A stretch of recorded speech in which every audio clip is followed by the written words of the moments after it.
sur TV5 Monde, ravi de vous retrouver pour ce nouveau numéro de Kiosque. Au sommaire, ce dimanche, en France, la tension sociale semble augmenter d'une semaine à l'autre. Les grèves se suivent, les manifestations s'enchaînent et l'ambiance se dégrade.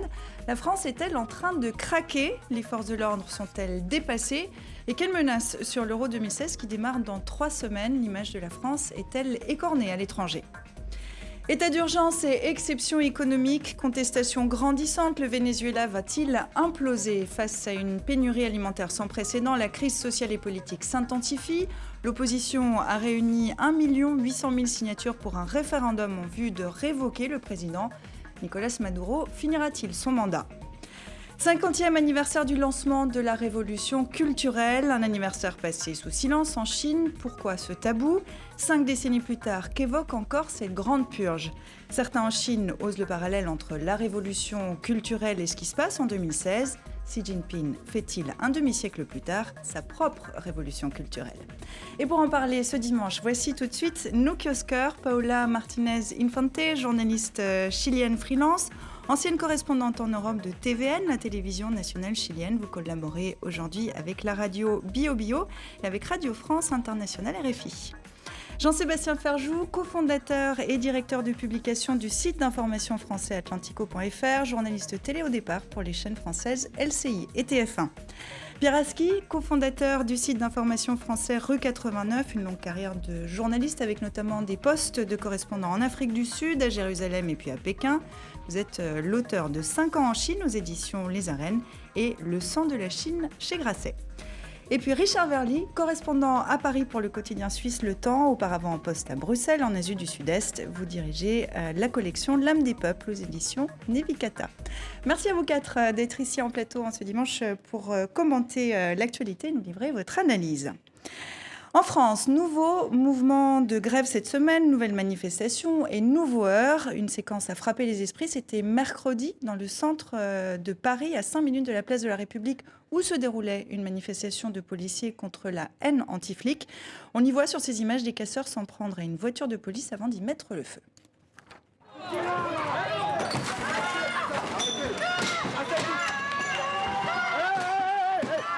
Arrête, putain!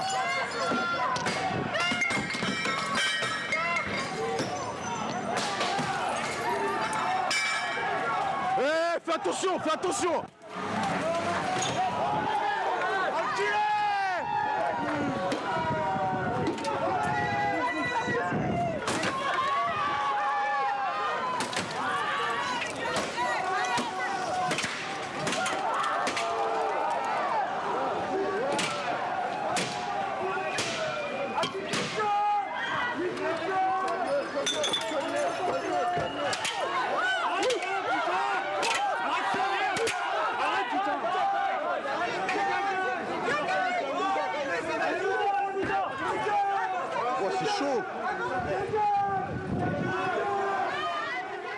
C'est chaud, on l'entendait à l'instant. 4 personnes ont été inculpées, notamment pour tentative d'homicide volontaire. Quant au policier et à sa collègue, une collègue qu'on ne voyait pas sur ces images, mais qui était dans la voiture avec lui, tous deux ont été décorés de la médaille d'or de la sécurité intérieure. Alors, avant de discuter de la situation en France, du climat en France, votre réaction à ces images ? C'est très frappant. D'ailleurs, je montrais ça à certains jeunes aussi pour voir un peu leur réaction. Et c'est assez frappant de voir comment il y a un décalage entre la réalité en fait et ce qu'on voit. On voit filmer beaucoup de monde. Cette image, ils ont fait le tour du monde. En Amérique latine, on l'a beaucoup vu. Ça s'est beaucoup reproduit sur les réseaux sociaux. C'est assez contradictoire en fait à ce qu'on vivait il y a 1 an. Lors des rassemblements en janvier, où tout le monde était là en train d'applaudir la police. Et aujourd'hui, des gens jeunes qui s'éprennent justement à l'effort de l'ordre dans une situation, un climat social très compliqué, un climat aussi international très compliqué. Donc c'est assez frappant en fait de voir ces images et notamment d'essayer d'expliquer un peu aux jeunes générations que... qu'est-ce qui se passe aujourd'hui ? Comment on va s'en sortir finalement ? Bon, on va essayer de le faire en On va essayer. Richard, une réaction à ces images qui effectivement, je pense, ont frappé tout le monde cette semaine. Alors c'est clair que pour le coup, la France en état de choc, la France en état d'urgence, on voit bien avec cette image qui effectivement a beaucoup circulé. Moi, ce qui me frappe, c'est le comportement des casseurs qui viennent s'en prendre à la voiture, qui veulent la faire exploser, enfin l'incendier. Et dès que, avec beaucoup de courage, le policier en sort et s'approche de ces types, finalement, on a comme l'impression l'impression qu'ils veulent pas complètement en découdre. Il y a quelque chose là qui me trouble beaucoup. Ils s'en prennent au symbole de l'État. Ils veulent faire sauter cette voiture. Et quand le flic sort, alors qu'ils auraient pu se jeter tous sur lui, ils le font pas. Donc je m'interroge vraiment. Qu'est-ce qui s'est passé dans la tête de ce groupe qui, semble-t-il, est maintenant sous les verrous. En tout cas, ça donne une idée de cette confusion des esprits en ce moment.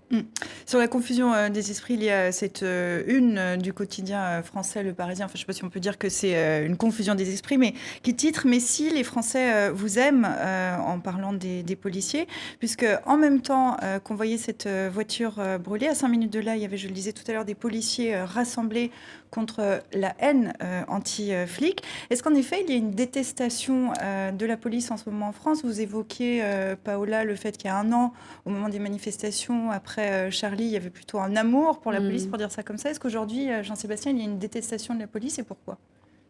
Mais je crois pas du tout. Enfin, il y a quand même pas des centaines de milliers de personnes autour de cette voiture de police. Donc, vous parliez d'état d'urgence, mais j'aurais plutôt envie de dire, mais dans quel état d'urgence vivons-nous? Puisqu'on voit bien qu'on n'est même pas capable de protéger une voiture de police. Et moi, j'ai trouvé un peu plus agressif que ce que vous voyez sur les images, parce que le premier mouvement, c'est quand même d'essayer de frapper le policier. Mais après, il faut pas faire la confusion entre des minorités de casseurs agissantes et le sentiment de l'ensemble des Français. Et ces images, effectivement, elles génèrent différents types de réactions.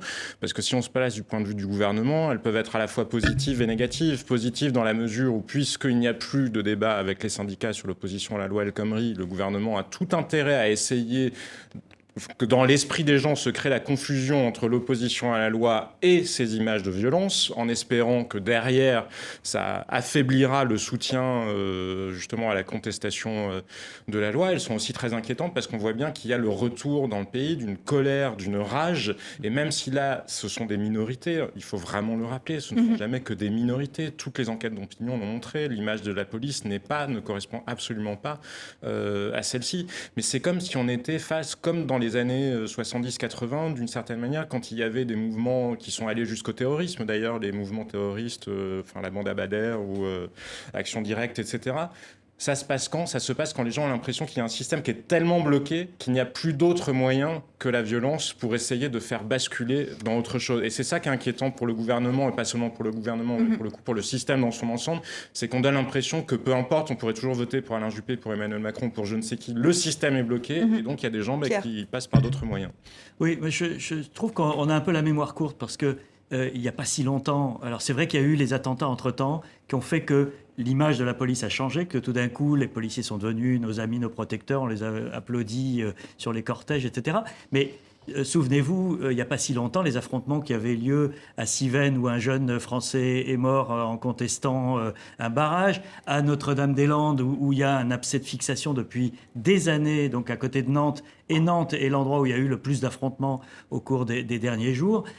Et plus loin, le sommet de l'OTAN à Strasbourg, là c'était la présidence de Nicolas Sarkozy, avec ce qu'on appelle les Black Blocs, sur une sociologie très limitée. qui ont provoqué, pareil, Strasbourg avait été en état de siège et avec des violences extrêmes. Et chaque sommet du G8 ou du G20 ou de l'OMC au cours des 20 dernières années a provoqué ce type d'affrontement. Souvenez-vous du manifestant tué à Gênes. Donc on est dans un type de contestation à la marge extrêmement violent et radical qui a toujours fait partie du paysage. Aujourd'hui, et ultra médiatisé peut-être. Oui, mais aujourd'hui on est dans une situation un petit peu particulière. On a un gouvernement affaibli, ce qui est une grille de lecture de ces événements qui est extrêmement importante. On a l'état d'urgence dû au terrorisme qui fait que s'en prendre à la police, quand la police nous protège, on voit bien les sentiments très contradictoires que ça provoque. Et puis, troisièmement, on a quand même un climat politique en France à l'approche de la présidentielle qui est maintenant dans moins d'un an. Le compte à rebours a commencé, qui fait que tout prend une ampleur et une politisation assez considérable. Et évidemment, c'est au centre de Paris, donc ça provoque plus de réactions. Parce que on va avancer là-dessus aussi pour rester sur la police. Il y a ce rapport quand même du Comité contre la torture des Nations Unies qui a fustigé l'usage excessif, qualifié d'excessif de la force employée par les forces de l'ordre ces derniers mois. Et vous l'évoquiez, finalement, dans le fond, c'est l'état d'urgence qui est pointé du doigt là. Oui, mais enfin, les rapports des Nations Unies, c'est comme quand la Libye présidait le Comité des droits de l'homme. Enfin, voilà, on sait très bien que de toute façon, ce sont des rapports extrêmement politiques. Mais l'usage excessif de la force, qu'est-ce que vous voulez faire justement quand vous êtes à Nantes face à la ZAD? Enfin, il y a des gens, moi, il se trouve que je connais des gens qui habitent à côté, enfin, ils se font quand même racketter très régulièrement en rentrant chez eux. Enfin, il y a un moment, établir l'ordre public, bah oui, c'est établir l'ordre public. Donc si vous avez de la violence en face de vous, Oui, ça faut en pas génère mélanger les une en choses, face. Mais justement, ce qui a changé maintenant, je pense, c'est qu'avant, il y avait une minorité, effectivement, il y a toujours eu ces minorités radicales, agissantes, elles font partie du paysage. Et en face, il y Mais est-ce avait qu'il y une a majorité de est-ce Français qu'il y a qui aujourd'hui étaient... un problème d'ordre public quand même? Mais bien sûr qu'il y a un problème d'ordre public. On voit bien qu'on n'est pas capable d'empêcher certaines communautés de bloquer les autoroutes. On n'est pas capable d'empêcher, il y avait eu cet épisode dans une gare à côté de Grenoble au mois de novembre, on n'est pas capable d'empêcher des émeutes. Donc oui, il y a un problème d'ordre public. Mais ce qui a changé maintenant, c'est pas tant l'attitude de ces casseurs, c'est l'attitude du reste des Français. C'est-à-dire que jusqu'à présent, il y avait des gens qui restaient justement assez équilibrés, qui pouvaient se dire « Ah oui, peut-être, est-ce qu'on n'emploie pas, est-ce que l'usage de la force n'est pas un peu démesuré par rapport à la réalité ?» Là, je pense qu'il y a une tension grandissante au sein de la société française, parce que maintenant, il y a des gens qui, à l'autre bout des casseurs, commencent à dire « Maintenant, stop, ça suffit, et s'il faut taper, il va falloir les taper fort. » Paola, vous Oui, voulez il faut intervenir? taper fort, mais en même temps, je pense que vous confondez un peu les choses, parce qu'il y a un mouvement évidemment qui s'est créé, parce qu'il y a un mouvement social important, parce qu'il y a une grogne sociale en France qui est très importante vis-à-vis notamment des États qui est assez faible. Les gens ne croient plus aux États qui aujourd'hui gouvernent la France, d'une part.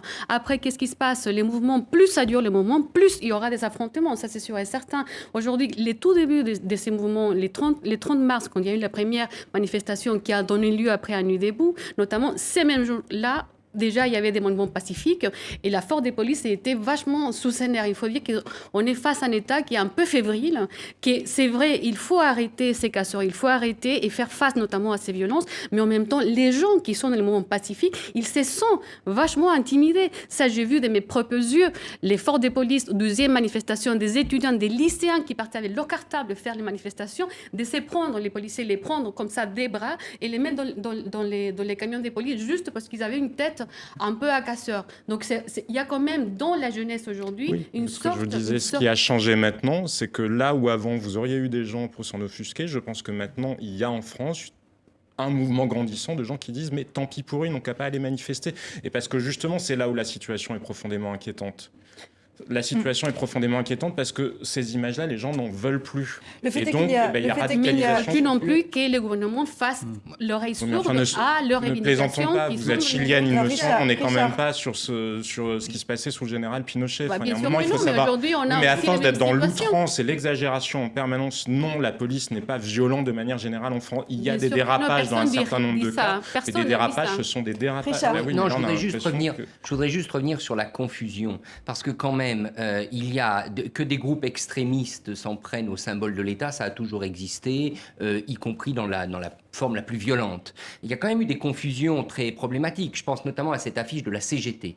L'affiche de la CGT qui dénonçait les violences policières, mais qui dénonçait les violences policières tout en quelque part accréditant l'idée qu'on peut s'en prendre aux flics. Enfin, c'était une manière très ambiguë. Et moi, ce qui m'inquiète en ce moment, c'est cette ambiguïté latente qu'on voit dans tous les lieux de tension. La ZAD, vous en parliez. Alors, le racket, je n'étais pas au courant. Moi, j'y ai passé plusieurs jours et plusieurs nuits. Dans la ZAD, vous avez le meilleur et le pire, côte à côte. Vous avez des gens tout à fait décidés dans le bon sens à essayer de faire changer les choses parce qu'ils croient à un combat qui est le leur, qui est celui contre l'aéroport Notre-Dame-des-Landes. Ils ont le droit Bien de sûr penser qu'ils ont ce le qu'ils droit. pensent. Et vous avez d'autres éléments qui clairement sont là, prépositionnés en attendant la violence. Et c'est sans doute peut-être ceux qu'on a vus à l'œuvre à Nantes. Il y a en tout cas, et ça c'est sûr, une tension sociale en ce moment, peut-être s'en est des expressions. Vous travaillez, vous Richard, en ce moment sur un dossier à paraître la semaine prochaine dans votre quotidien, Le Temps, qui s'appellera normalement La France qui craque. Alors est-ce que oui, la France craque, et quelle France?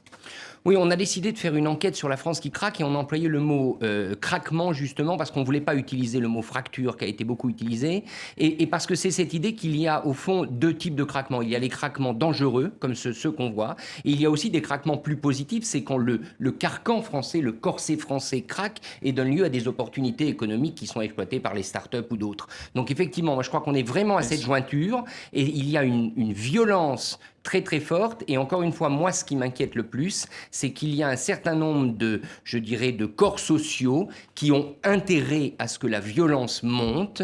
Et il faudrait peut-être s'interroger la là-dessus. réaction, encore une fois, moi, ce qui me frappe, on a publié des sondages. Il y a, c'est un sondage IFOP Atlantico. Il y a 40% des Français qui sont en faveur d'un régime autoritaire. J'ai revu un sondage la semaine dernière sur l'électorat du Front National. Il y a plus d'un électeur du Front National sur 2 qui considère que finalement, il y a peut-être des régimes plus efficaces que la démocratie. Le danger, ce ne sont pas les casseurs, parce qu'ils restent extrêmement limité d'une certaine manière. Les images produisent... C'est l'effet produit par les images qui commence à devenir grave. C'est qu'avant, justement, les gens auraient pu plutôt acheter le genre d'argumentaire que vous fournissiez tout à l'heure en disant oui, c'est vrai quand même, les policiers, ils exagèrent un peu.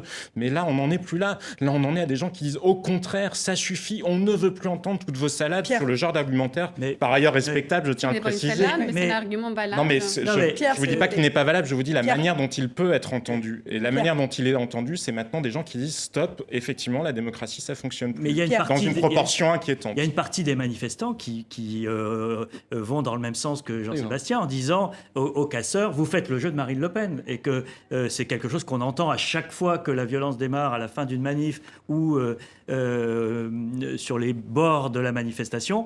On entend des gens qui sont à l'intérieur de la manifestation qui leur disent, vous faites le jeu de ceux qui pensent effectivement qu'il faut la méthode forte, etc. Ce qui est plus inquiétant, je trouve, dans la période actuelle, c'est qu'en fait, il n'y a pas de traduction politique à tout ça. Parce que la gauche est dans un état de division et de confusion mentale terrible. Oui. La droite n'est pas convaincante. Elle est elle-même divisée dans des querelles de chefs et n'a pas de solution. Et l'extrême droite n'a pas d'autre solution réelle au problème de la France que de dire il faut un régime fort. Et donc, là où cette violence, elle est aujourd'hui, je trouve, significative, c'est qu'elle est dans un contexte où il n'y a pas de sortie politique évidente. Et à quelques mois d'une élection aussi capitale que celle de 2017, c'est terrible. Et à quelques semaines, en fait, d'un événement européen, la France accueille l'Euro de football à partir du 10 juin, c'est dans moins de 3 semaines. Les craintes s'accumulent, il y a la question de la sécurité, là on est dans le post-attentat. Il y a aussi la menace de grève des cheminots pendant le mois de compétition, des menaces de pénurie d'essence avec le blocage des raffineries de pétrole.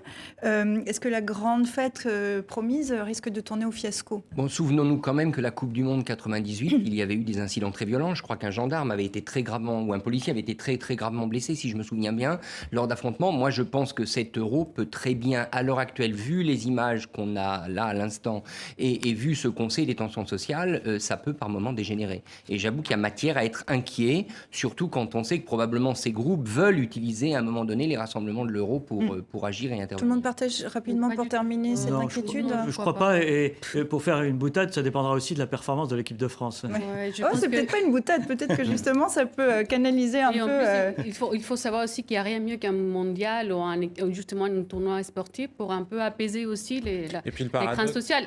Juste, j'ai fini. On l'a vu l'année dernière au Brésil, notamment avec ces manifestations montrent ces violences assez importantes, conséquentes. Une fois que le mondial est passé, les choses sont un peu apaisées. Parce que... Rapidement. et le paradoxe aussi, c'est que finalement, ça paraît, en tout cas au moins aux yeux des étrangers, la France, telle qu'en elle-même, il y a toujours des grèves, des mouvements sociaux. Enfin, allez en parler. Il y a pas de dégâts à l'image, quand même. Ça va être l'idée que L'Américain qui d'une voit une certaine voiture manière, qui brûle peut-être- dans le centre de Paris, même si en effet on a dit ici que oui, peut-être mais c'est pas la c'était première fois ultra qu'ils le voient. médiatisé. Souvenez-vous Voilà. des cartes de Fox News qu'ils avaient fait avec les no-go zones dans Paris. Ouais. D'une certaine manière, c'est peut-être toujours moins grave pour l'image de la France que tout ce qui pourrait s'assimiler à la France sous la menace terroriste. Et voilà. Bon, donc on espère que tout se passera bien et je crois que c'est les Belges qui sont favoris, peut-être pas la France, mais on verra quel résultat fait la France. Et les Suisses, évidemment, Richard, on verra le résultat aussi. Je vous Dans le propose, groupe de la France, d'ailleurs. dans le groupe de la France d'ailleurs, ça va, oh mon Dieu, on va en parler ici peut-être. Donc là, on va faire monter les tensions, clairement. Là, on peut monter la tension. À la frontière fermée de Genève. Voilà. Je vous propose maintenant d'aller au pays où le kilo de viande coûte dans les 350 €. C'est une estimation à ce tarif-là. Je n'ai pas pris la peine de vérifier si c'est peu du près bœuf, ça, du oui. porc ou du cochon. Il s'agit du Venezuela. L'an dernier, le pays a à nouveau battu le record mondial. L'inflation s'est envolée à 180,9%. Certaines estimations nous parlent de 700% cette année. Comment se nourrir, comment vivre? Les queues sont interminables devant des magasins vides. Les Vénézuéliens font part de leur ras-le-bol. Ils ne veulent plus de leur président, ils le font savoir. Des milliers de Vénézuéliens sont venus réclamer le référendum pour la destitution du président Nicolás Maduro. On en a marre que chaque jour on nous parle de guerre économique. Ça n'existe pas, Maduro. La guerre économique, c'est toi qui l'as fait contre nous.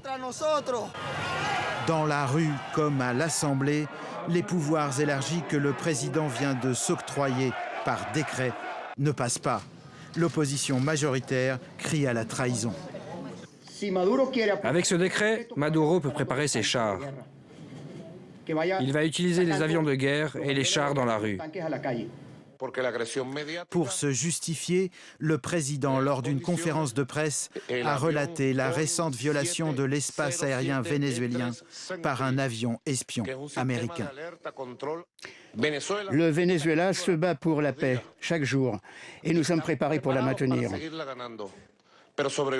En ce moment, le Venezuela est victime d'une manipulation pour justifier une intervention militaire étrangère. Conséquence directe de cette crise politique, l'économie du pays est totalement paralysée. Les derniers plans de nationalisation n'ont fait qu'empirer la situation, contraignant les Vénézuéliens à faire d'interminables queues pour trouver de quoi manger. Seul embelli au tableau pour Maduro, cet accord qui vient d'être signé avec la Chine pour échanger du pétrole contre des marchandises.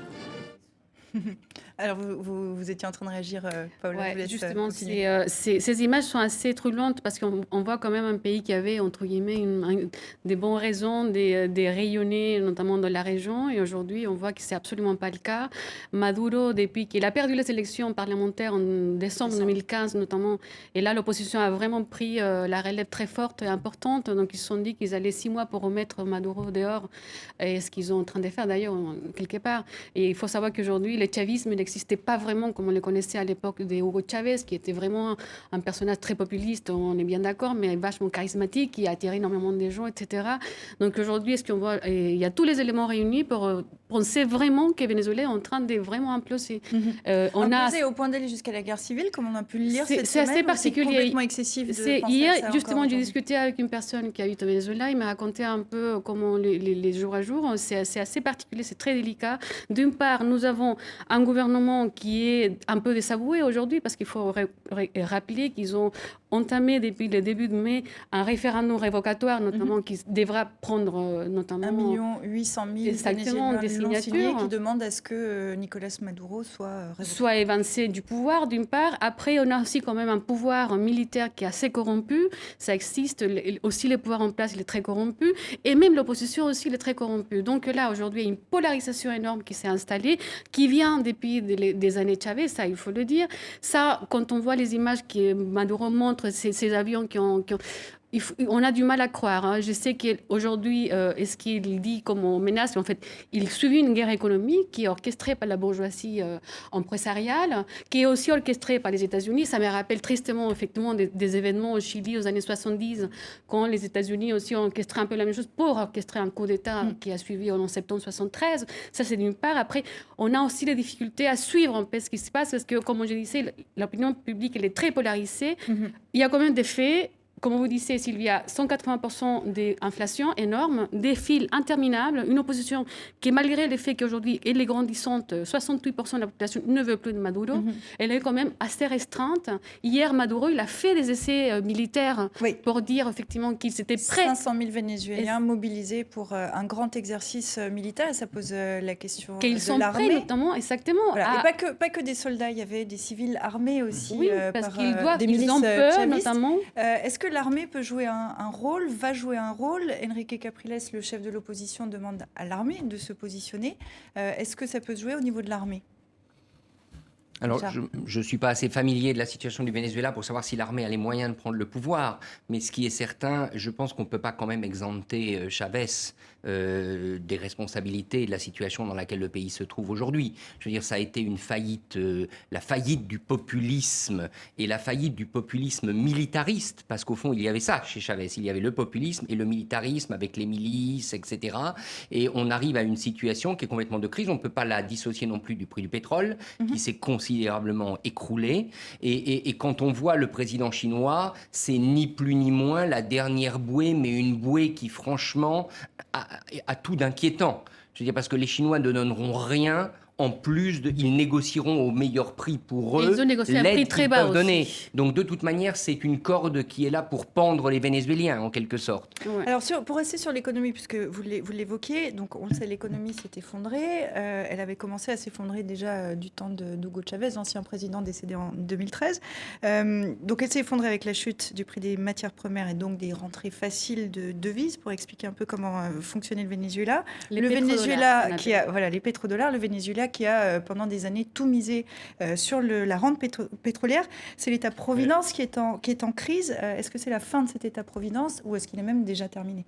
Mais le Venezuela est un État en faillite. Je pense que jamais dans l'histoire on a vu un pays aussi riche arriver à un point de pauvreté aussi grand. Enfin, quand vous parlez de guerre économique menée de l'extérieur, pardon, mais ça me paraît délirant. Enfin, il n'y a pas eu besoin de tentatives de déstabilisation des États-Unis ou de je ne sais qui d'autre pour que le Venezuela s'effondre.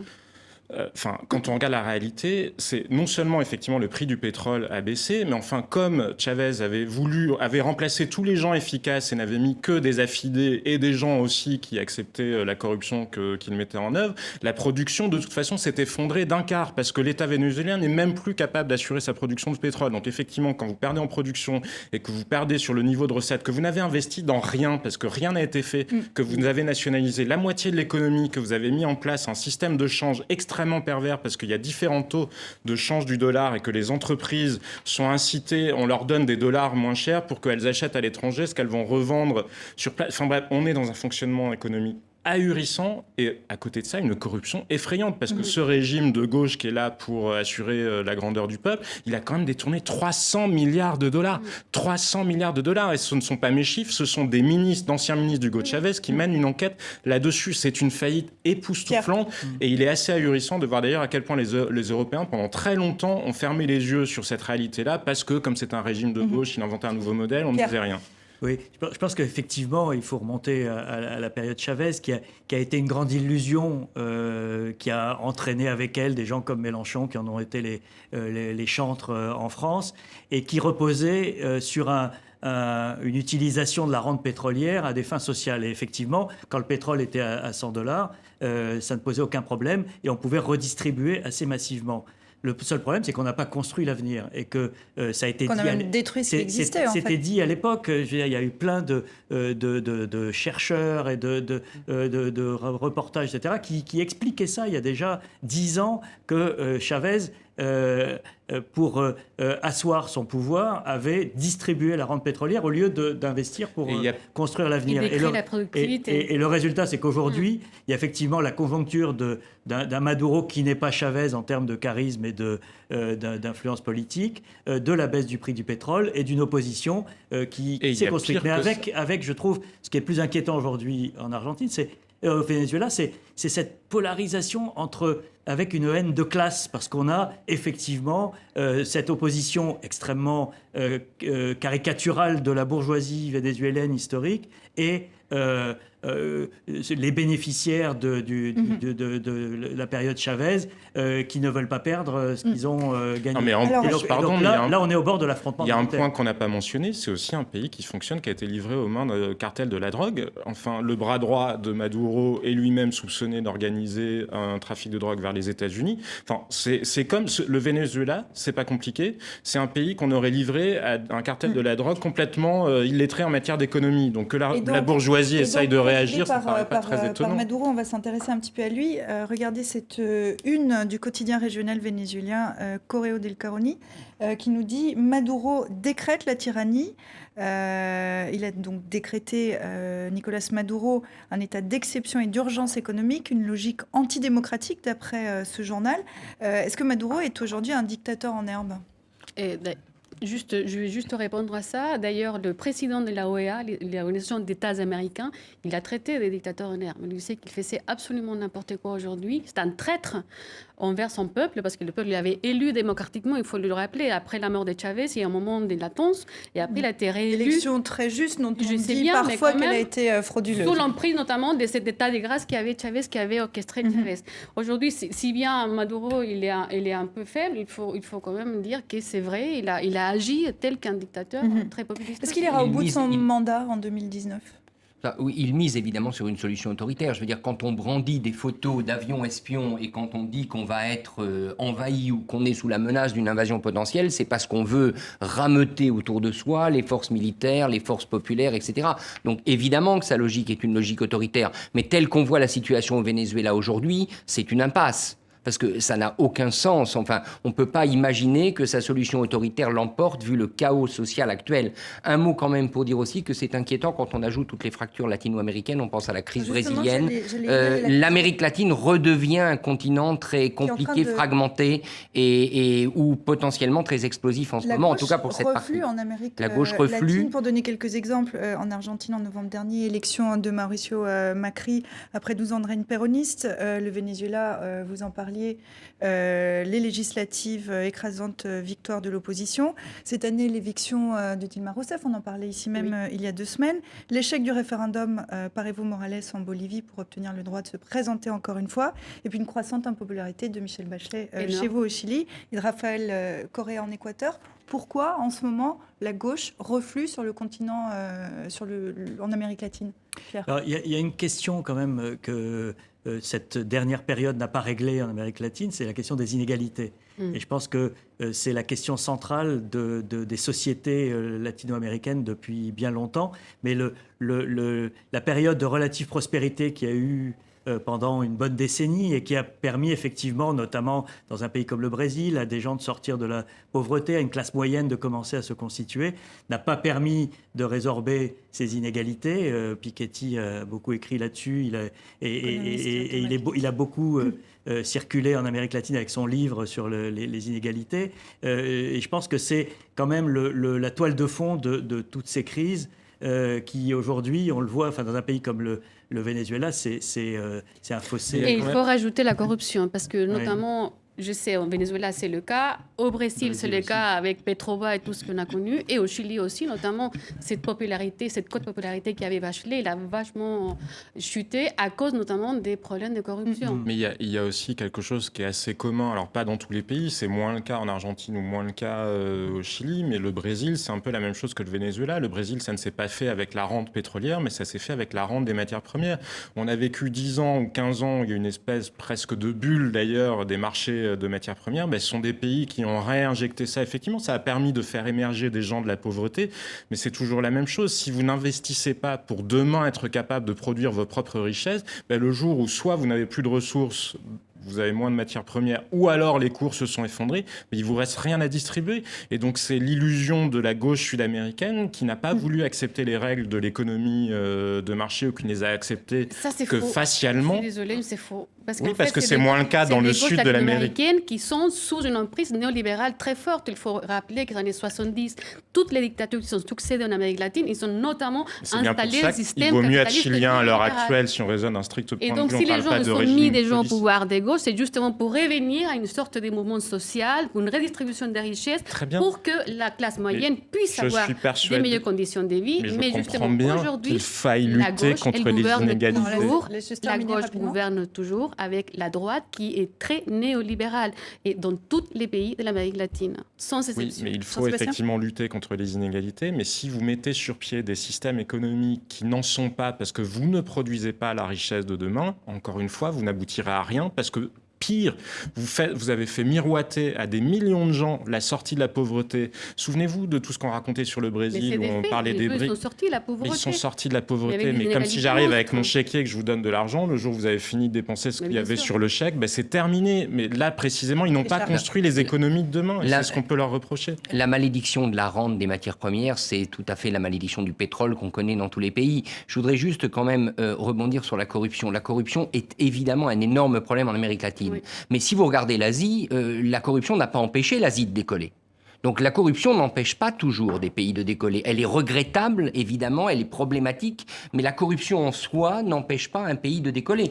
Là où vous avez raison, c'est quand il y a des investissements. Maintenant, le problème, franchement, c'est facile d'aller reprocher à des gouvernements de ne pas avoir investi. Mais quand vous avez d'une part à lutter contre des inégalités, comme disait Pierre, absolument criantes, que l'urgence c'est de lutter contre ces inégalités, est-ce que vous pouvez faire les deux en même temps ? Lutter contre les inégalités et investir sous un régime autoritaire, sous une dictature militaire. Un certain nombre de pays l'ont fait. La Corée du Sud l'a fait sous une dictature militaire. La Chine le fait dans un régime totalitaire. Alors, on va y venir à la Chine, mais peut-être pour boucler sur ce thème, le mot de la fin pour vous, et puis on passe à la Chine, qui est notre troisième thème ce dimanche. Non, je pense qu'effectivement, la question de l'investissement a été l'occasion ratée d'un certain nombre de pays. En particulier, le Brésil, c'est un cas d'école intéressant parce que ça se passe avec tous les drames qui ont accompagné l'éviction de Dilma Rousseff. Ça s'est pour l'instant déroulé sans violence et sans le risque de guerre civile qu'on voit aujourd'hui au Venezuela.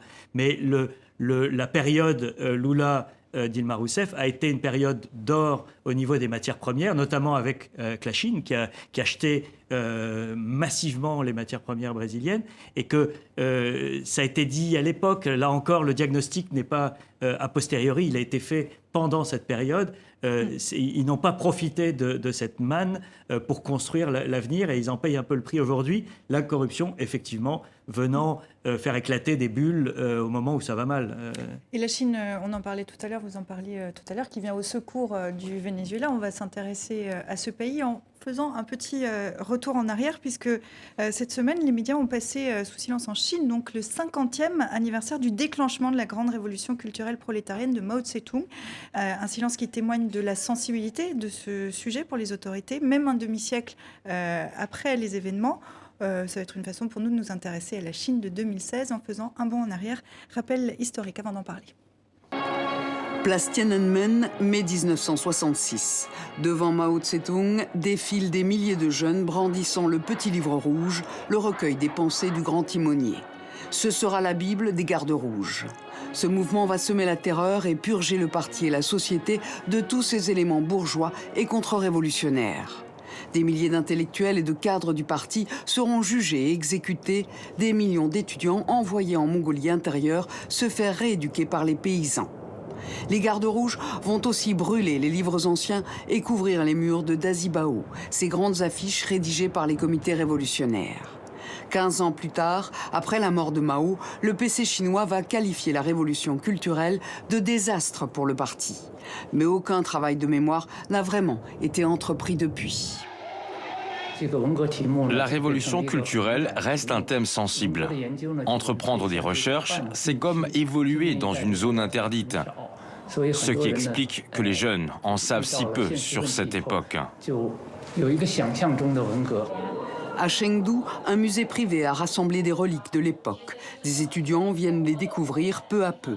Mais de façon inattendue, c'est sur Internet qu'un débat s'est engagé entre les tenants de l'orthodoxie communiste et ceux qui dénoncent la révolution culturelle et ses millions de victimes.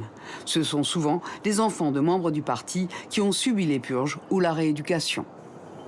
Alors, officiellement, 1 million de morts entre 66 et 76, 100 millions de personnes affectées.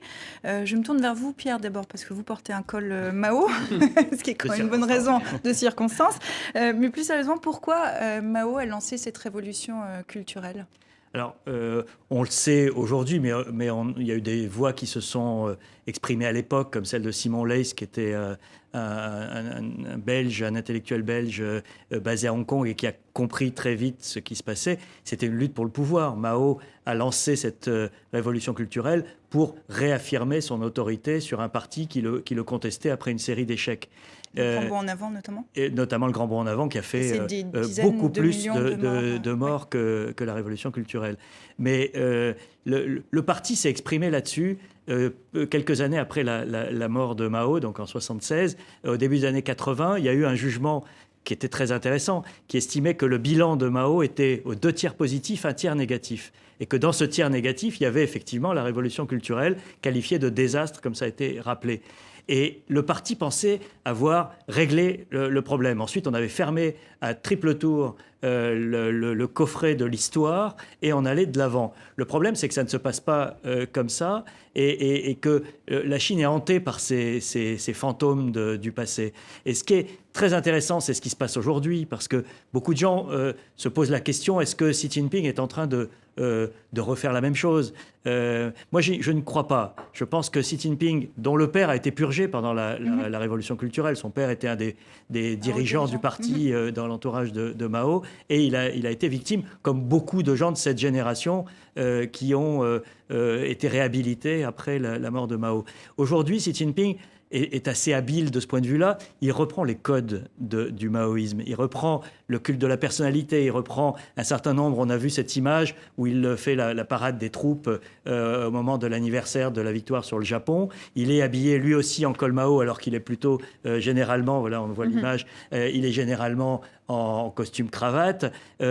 Et donc il y a cette continuité historique, et c'est là toute l'ambiguïté, c'est que la Chine veut à la fois être dans la continuité historique avec la partie positive de Mao. La partie positive, c'est quoi? C'est la reconstruction de la Chine, l'affirmation de la puissance chinoise sur la scène internationale, la bombe atomique, qui est l'attribut de la puissance de la Chine, la reconnaissance des Américains, etc., et faire oublier les mauvais côtés. Et d'ailleurs, sur ces mauvais côtés, il y a donc la révolution culturelle qui a été tue cette semaine. Ni une, ni éditoriaux, ni dossier historique. La presse chinoise a ignoré l'événement, tout comme les dirigeants. Vous allez le voir, il n'y a bien qu'à Hong Kong que le quotidien South China Morning Post y a fait référence. Et c'est finalement mardi, le lendemain de la date anniversaire, que l'organe du parti, le Renmin Ribao, le quotidien du peuple, est finalement sorti du silence avec un éditorial reniant cette fois intégralement la révolution culturelle. Est-ce qu'on peut le dire, un nihilisme historique en Chine en ce moment? Les jeunes générations ne savent pas, du coup, ne sont pas informées sur ce qui s'est passé. Est-ce que ça, c'est un risque pour la Chine moderne? Et une fracture, j'imagine, une fracture intellectuelle colossale. Cet universitaire, cet historien que l'on voyait et qui disait clairement on ne peut pas faire de recherche sur le sujet. Donc il y a un déni, il y a encore un tabou absolu, ce que vous venez de dire sur la presse. Et ce tabou absolu, il va mener où? Parce qu'il y a des parents, des grands-parents qui ont été purgés. Il y a donc dans chaque famille, j'imagine, une soif quand même de justice, ou alors une volonté de cacher ce qui a été fait. Bref, on empile, comme disait Pierre, les fantômes. Et là aussi, ça commence à être assez effrayant parce que le plus de fantômes vous mettez dans les placards, le plus de chances vous avez qu'un jour le placard ouvre et qu'il en sorte des trucs vraiment très angoissants et problématiques, non pas nécessairement pour le monde entier, mais en tout cas pour la société chinoise. Jean-Sébastien ? De ne pas pouvoir travailler sur son histoire, c'est un problème démocratique. Après, le fétichisme de la date, parce que c'est le 50e anniversaire, la question, elle ne se pose pas forcément plus aujourd'hui qu'elle ne se posait il y a 5 ans ou qu'elle se posera dans 5 ans. C'est plutôt, comme le disait Pierre, parce que ça entre en résonance qu'est en train de faire Xi Jinping. Justement, c'est la question, parce que malgré tout, ça a été un peu évoqué, puisque si je ne me trompe pas, il y a eu une espèce de ballet qui a été programmé qui mettait en avant des chants qui étaient justement ceux de la révolution culturelle, qui ont été mis en avant à Pékin. Et derrière, ça a généré une forme de débat et ça a été condamné. Donc toute la question, c'est que fait Xi Jinping à l'heure actuelle? Vers quoi veut-il aller? Et on voit bien, tout comme Mao à l'époque était dans des jeux de pouvoir et a utilisé ça pour se sortir des contestations qui montaient, que on est probablement dans plus ou moins le même phénomène à l'heure actuelle. Il y a une reprise en main du pays, un retour d'une forme, une gestion plus autoritaire, alors, contre la corruption d'une part, mais aussi pour reprendre le contrôle politique, parce qu'on voit bien que la Chine, après des années de très forte croissance, se heurte aussi à des difficultés sociales. Donc forcément, c'est un peu comme pour l'Amérique du Sud. Quand tout va bien, quand il y a des millions de gens qui sont en train de sortir de la pauvreté, les gens sont moins enclins à remettre en cause un système.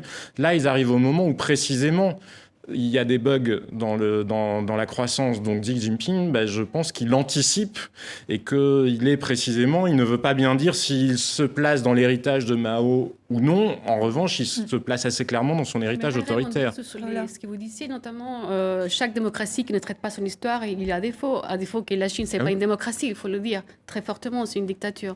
Donc c'est ça aussi, ce qui un peu dérange dans cette histoire, c'est que je sais pertinemment, par exemple, qu'en Amérique latine, la doctrine maoïste, elle a été largement reprise par notamment beaucoup des partis communistes pro-chinois aux années 60, 64, par là. Che Guevara reconnu révolutionnaire latino-américain, a aussi rendu visite à Mao aux années 60 avec des échanges d'amour total, qui lui déclarait sa flamme, notamment à la révolution culturelle. Bon, c'était un peu avant, mais quand même à ce qu'il faisait dans le parti.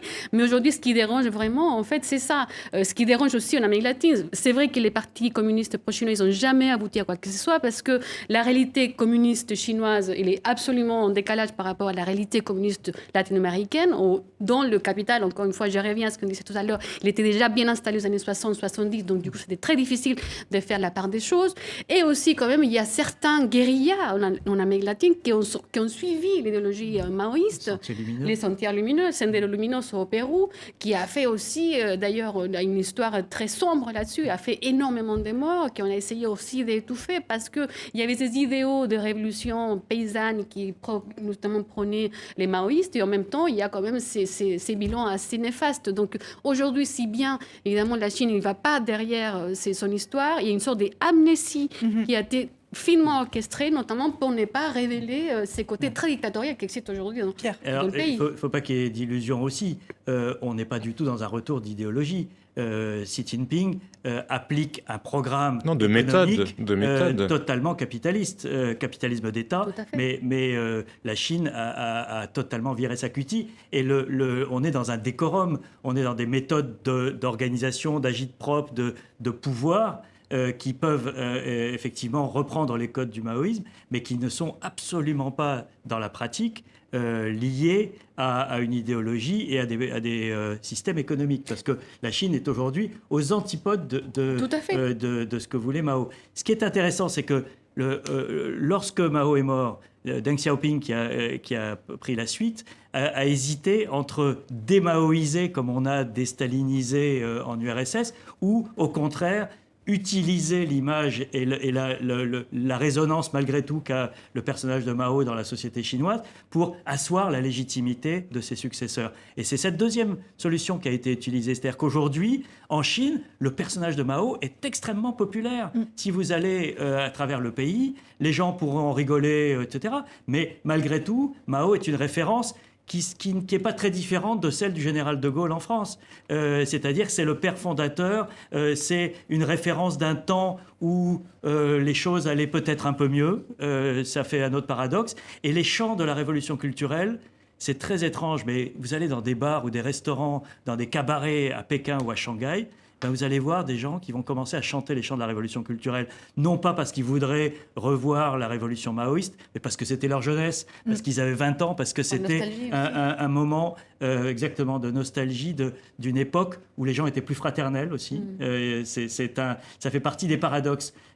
Moi, je me suis beaucoup interrogé là-dessus parce que je me suis retrouvé dans des situations où les gens, tout d'un coup, dans un bar, quelqu'un lance une chanson de la révolution culturelle qui semble totalement en décalage avec la société actuelle, et tout le monde reprend cette chanson, y compris des gens plus jeunes, dont les parents sans doute étaient victimes, purgés, torturés pendant la révolution culturelle. Et bien ça marche parce que ça évoque un moment fort de l'histoire de la Chine. On voit qu'il y a une nostalgie. Est-ce qu'à un moment donné, il n'y a pas eu une forme de romantisme aussi? On terminera là-dessus. Est-ce qu'on pouvait savoir à l'époque ce qui se passait en Chine? Et puis, je rappelle quand même des centaines de millions de victimes directes ou indirectes.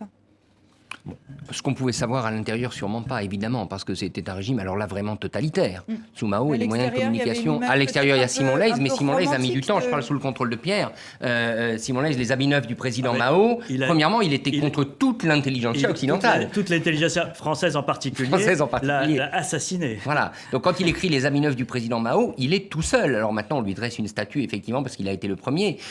Non, quand même, pour revenir sur l'interrogation de cette césure entre générations, parce que si d'un côté, vous chantez les chants de la révolution culturelle que éventuellement vous ont appris vos parents ou que vous avez entendu chanter chez vous, que parallèlement au boulot, c'est-à-dire dans votre position de tous les jours, vous vous comporter comme un ultra-capitaliste et qu'enfin, quand vous revenez à la maison avec votre épouse, vous avez les problèmes avec votre famille de pollution et autres qui sont ceux des villes chinoises, vous imaginez tout ce condensé de problèmes que vont devoir au quotidien gérer les Chinois dans les années à venir?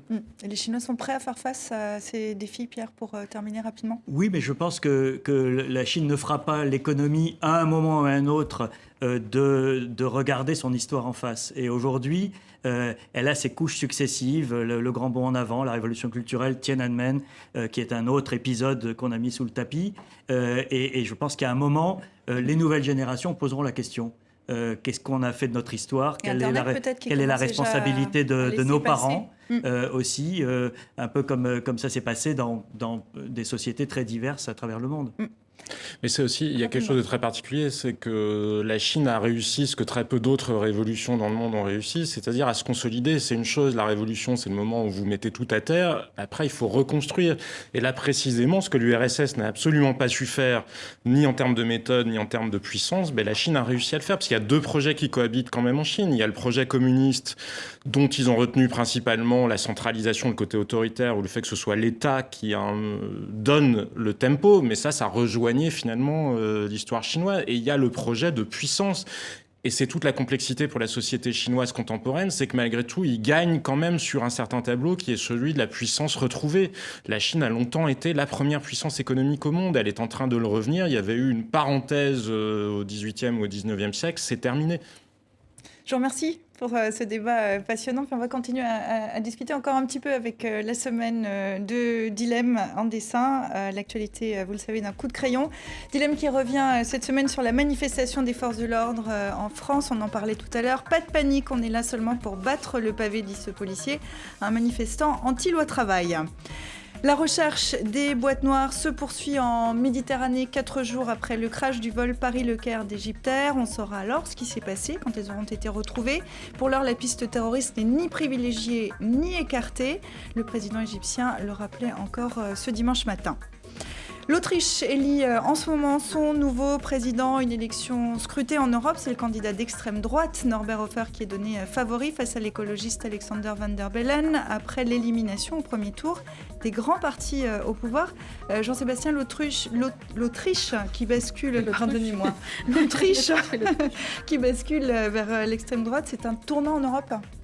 Je pense que c'est un tournant en Europe parce que quand Jörg Haider était arrivé, ou en tout cas avait participé à une coalition gouvernementale il y a une quinzaine d'années, il y avait une condamnation unanime du reste de l'Europe. Là, on voit bien que ça ne va pas être possible parce qu'il y a déjà d'autres pays qui sont quand même sur des régimes fortement autoritaires, que ce soit en Pologne, en Hongrie. Et on voit bien en plus qu'il y a un certain nombre de pays plus à l'ouest où la tentation populiste n'est pas très loin. Donc ça va être très intéressant de voir comment l'Europe va réagir à ça parce qu'elle ne va certainement pas pouvoir se contenter de ces grandes condamnations morale comme elle l'a fait jusqu'à présent. On va voir un autre dessin. On continue, on part en Tunisie maintenant où le parti islamiste Ennahda opère sa mue en un parti civil, autrement dit séparation entre ses activités politiques et ses activités de prédication. Ennahda cherche à s'adapter à l'évolution de la société dans le seul pays rescapé du printemps arabe, on peut dire ça comme ça. Regardez bien ce dessin, fini le travail dans l'ombre, nous dit ce membre du parti islamiste. Et en ombre chinoise, on devine, Dilemme laisse deviner une arme. Votre commentaire Pierre?